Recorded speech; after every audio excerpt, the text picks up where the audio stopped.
A vergonha precisa mudar de lado. Essa frase foi dita por Gisele Pelicot durante seu julgamento. E desde que eu ouvi isso, eu não consigo parar de pensar no quanto essa frase diz sobre misoginia. Porque repetidamente a sociedade tenta colocar a vergonha nas mulheres. Na mulher que denuncia, na mulher que fala, na mulher que ocupa espaço, na mulher que não se cala. Mas por quê? Porque mulheres que falam incomodam. E por que elas incomodam tanto? Olá, que tal? Eu sou Ana Clara, professora e pesquisadora, e aqui a gente fala sobre história, feminismos, educação e os atravessamentos do nosso tempo. Se você gosta desse tipo de conteúdo, por favor, se inscreva no meu canal e ative as notificações para não perder nada. Bem, hoje eu quero conversar com vocês sobre a misoginia. Não apenas no sentido mais simplista da palavra, porque misoginia não é apenas odiar mulheres. Existe uma confusão muito comum entre o machismo e a misoginia. Os dois estão relacionados, mas eles não são sinônimos. O machismo, ele funciona como uma estrutura. Então, ele organiza os papéis sociais, sabe? Ele vai definir silenciosamente o que os homens e as mulheres deveriam ser. Quem deve cuidar, quem deve liderar, quem deve ceder, quem deve obedecer. Já a misoginia, ela aparece com força quando as mulheres saem desses lugares. Em algum outro vídeo eu já falei sobre isso, de que o machismo organiza os papéis, enquanto a misoginia pune as mulheres que saem deles. E é a partir daqui que a nossa conversa vai ficando mais interessante. Porque a misoginia, ela nem sempre começa com um simples insulto. Na maior parte das vezes, ela começa com um incômodo, com um desconforto, com irritação, com a sensação de que aquela mulher está ocupando espaço demais, falando demais, sabendo demais, questionando muito, existindo de um jeito considerado ameaçador. E quando esse incômodo cresce, a punição aparece. Na política, isso fica muito evidente. Inclusive, naquele vídeo, o problema do machismo não é que você imagina, eu discuti um caso que mostra isso de forma muito clara. O caso envolvendo Maria do Rosário e Jair Bolsonaro. Na época, o então deputado e hoje ex-presidente inelegível disse que ela não merecia ser estuprada. Percebam a violência dessa frase. Ela transforma a violência sexual em uma avaliação masculina. Como se a dignidade de uma mulher dependesse da forma como homens enxergam o seu corpo. Mas a misoginia política, ela não ficou apenas no passado. Ela se atualizou. E basta a gente observar o que acontece hoje em dia com a deputada Erika Hill, por exemplo. Grande parte dos ataques direcionados a ela não gira em torno do debate político sério. Não são críticas às propostas ou aos seus projetos. São ataques ao seu corpo, à sua aparência física, à sua existência, à legitimidade de ocupar aquele espaço. Isso revela algo tão profundo que quando mulheres ocupam poder, a violência frequentemente deixa de ser argumentativa e ela se torna disciplinadora. O objetivo deixa de ser discordar e passa a ser intimidar. Isso também acontece com mulheres intelectuais o tempo todo. Mulheres que pesquisam, que escrevem, que ensinam, que produzem pensamento crítico. Frequentemente elas não recebem apenas discordâncias. Elas recebem hostilidades, porque o problema muitas vezes não é a opinião. O problema é aquela mulher ocupar um lugar de autoridade intelectual. Historicamente, as mulheres que pensam demais incomodam, porque pensar também é poder. E a partir dessa conversa, desse diálogo, dessa situação, me fez lembrar o filme Anatomia de uma Queda. Inclusive, eu já fiz um vídeo aqui sobre esse filme, chamado Quando uma Mulher Não Performa Feminilidade, Ela Vira Suspeita. Esse vídeo eu discuto justamente como mulheres muitas vezes são julgadas não apenas pelo que fazem, mas por quem elas são. Mas aqui eu quero destacar outro ponto do filme. A Sandra, personagem, ela incomoda porque ela se recusa a tranquilizar os outros.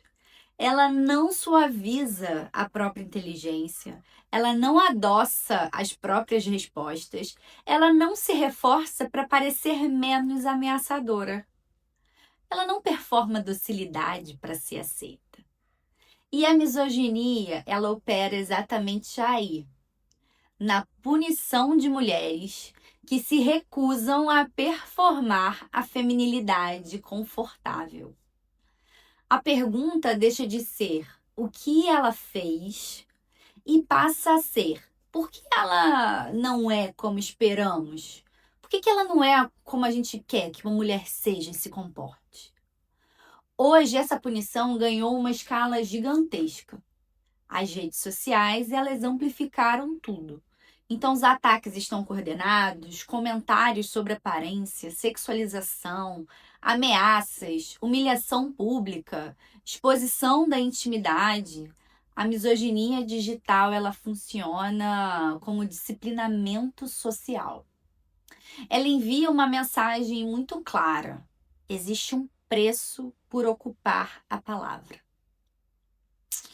E às vezes, essa violência assume formas ainda mais brutais, que são até mesmo inimagináveis, como o caso da francesa Gisèle Pelicot, que chocou o mundo.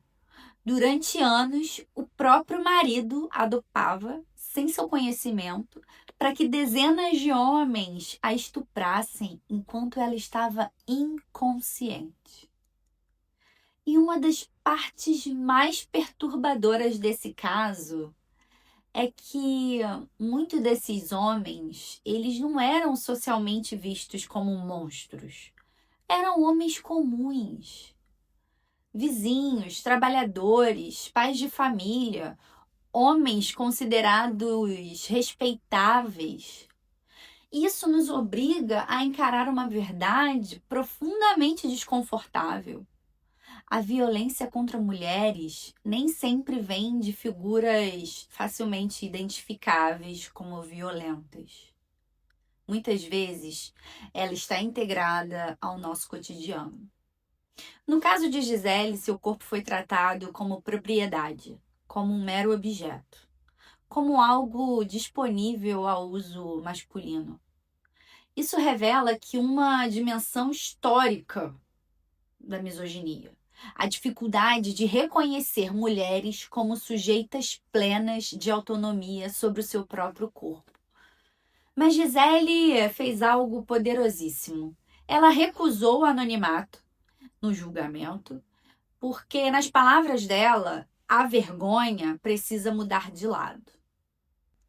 Recentemente, vimos algo igualmente perturbador no Brasil, que é o caso da Maria Eduarda Rodrigues de Freitas, uma mulher de 21 anos que morreu em um acidente muito trágico durante um salto. A tragédia por si só já era devastadora, mas o que veio depois revela muito sobre a nossa sociedade. Então o vídeo circulou, junto com ele vieram comentários sobre o corpo dela, piadas, sexualização, objetificação. Mas existe um detalhe que também merece ser destacado. A deputada federal Erika Hilton, a presidenta da Comissão de Direitos da Mulher e uma das principais lideranças políticas do campo progressista no Brasil, acionou a Polícia Federal para denunciar esses perfis que publicaram conteúdos incitando estupro, a necrofilia e vilipêndio de cadáver contra Maria Eduarda. Eu quero que a gente pare por alguns segundos nessa informação. Incitação ao estupro, necrofilia, vilipêndio de cadáver. Perceba um nível de desumanização presente aqui. Não estamos falando apenas de comentários ofensivos. Estamos falando de vilipêndio de cadáver. Para quem não sabe, o vilipêndio é o ato de desrespeitar um corpo morto, tratando com desprezo, humilhação, até violência. Estamos falando de pessoas que olharam para a morte trágica de uma jovem de 21 anos e transformaram aquele corpo em objeto de fantasia sexual violenta. Isso é brutal. Estamos falando de uma violência que continua mesmo após a morte. E isso mostra por que a misoginia ela não pode ser reduzida apenas ao ódio contra mulheres. Misoginia também é a naturalização da violência contra corpos femininos. É a banalização da dor. É a erotização da violência. É a transformação da mulher em objeto, inclusive quando ela já não está mais viva. E uma pergunta precisa ser feita. O que exatamente alguns homens enxergam quando olham para nós mulheres? Enxergam uma pessoa ou um corpo disponível? E existe uma pergunta especialmente importante para os homens nessa conversa. Combater a misoginia não é apenas não agredir mulheres. Também é romper com a cumplicidade masculina. É parar de rir de piada machista. É confrontar o amigo. É dizer, cara, isso não tem nada a ver, isso não tem graça. Isso é machismo. Isso está errado. Porque muitas violências, elas não sobrevivem apenas pela ação dos agressores. Elas sobrevivem também pelo silêncio de outros homens, pela convivência, conivência, pelo constrangimento de não confrontar, pelo pacto implícito de proteção masculina. Misoginia não é apenas odiar mulheres.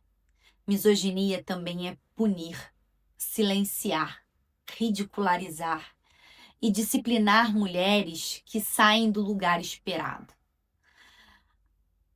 A misoginia opera através da vergonha, da humilhação, da violência simbólica e muitas vezes da violência física. Por isso, a pergunta mais importante não é apenas quem odeia mulheres, mas também o que acontece quando mulheres falam, pensam e ocupam espaços que historicamente lhes foram negados. E combater a misoginia também significa isto: recusar que a vergonha continue sendo colocada sobre as mulheres. A vergonha precisa mudar de lado. E eu queria saber, você já percebeu a misoginia operando para punir mulheres que simplesmente ousaram existir fora do esperado? Se você gosta desse tipo de reflexão, já se inscreve aqui no canal, porque aqui a gente pensa junto sobre história, feminismos e sociedade. Um grande beijo e hasta luego!